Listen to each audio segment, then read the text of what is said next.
Bonjour mes chers étudiants. L'objectif de cette vidéo sera de faire quelques statistiques descriptives via le logiciel statistique SPSS et comment justement interpréter ces indicateurs. Donc pour commencer, il faut importer la base de données que je vous ai déposée sur la plateforme Google Classroom et vous trouverez sur la plateforme une vidéo qui explique les étapes d'importation d'une base de données. On va travailler ensemble avec la même base de données. Voici notre base de données. Ici, c'est une base qui contient 41 athlètes et les performances de ces athlètes dans différents jeux. Par exemple, le jeu 100 mètres, longueur, poids, hauteur, etc. Donc, dans deux différentes compétitions, euh, soit les Jeux olympiques ou bien les Jeux des castors. D'accord. Donc maintenant, pour commencer, par exemple, à faire quelques statistiques descriptives, donc vous voyez ici le menu Analyse, vous cliquez sur le menu Analyse, Statistiques descriptives et descriptives.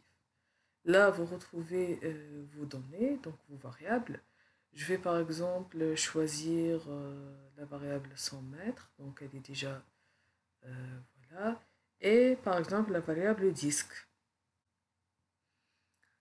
Vous trouvez ici l'icône option, vous cliquez sur cette icône et vous cochez tous les indicateurs statistiques que vous voulez visualiser sur SPSS. Par exemple, moi j'ai besoin de faire dégager la moyenne, mean, et les quatre types standard deviation, c'est en anglais en fait.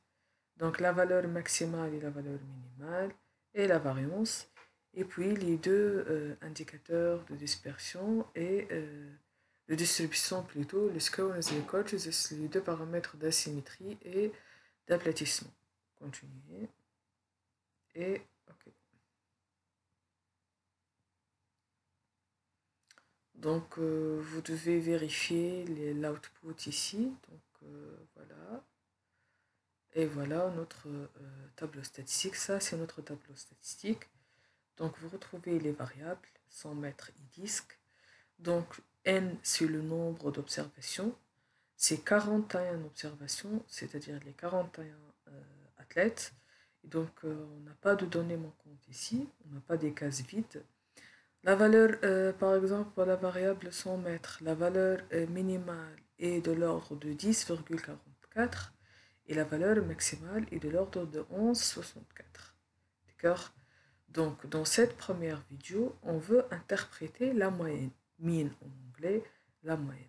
Donc, la moyenne de la variable 100 mètres est égale à 10,998. Tout d'abord, c'est quoi la moyenne? La moyenne est l'un des paramètres qui caractérise une série statistique. En fait, elle est calculée en sommant, ou bien c'est la somme des observations divisée par le nombre d'observations. D'accord. Donc, il faut noter aussi que la moyenne doit être comprise toujours entre la plus petite valeur et la plus grande valeur. Donc, nous avons ici la moyenne est égale à 10,998. Donc, la plus petite valeur, c'est 10,44. Et la plus grande valeur, c'est 11,64. Donc, elle est bel et bien comprise entre la valeur minimale et la valeur maximale. Très bien. Donc, comment l'interpréter maintenant? On a 100 mètres, c'est quoi le 100 mètres? 100 mètres, c'est un jeu donc, où les athlètes font des performances dans ce jeu. Donc, la distance effectuée dans ce jeu qui contient 100 mètres. Donc, ici, en moyenne, c'est égal à 10,98 ou bien 19. Comment on peut interpréter ce résultat? On peut dire que en moyenne, la performance des athlètes dans ce jeu 100 mètres est de 10,99 ou bien de 11 mètres. Merci beaucoup et à la prochaine vidéo.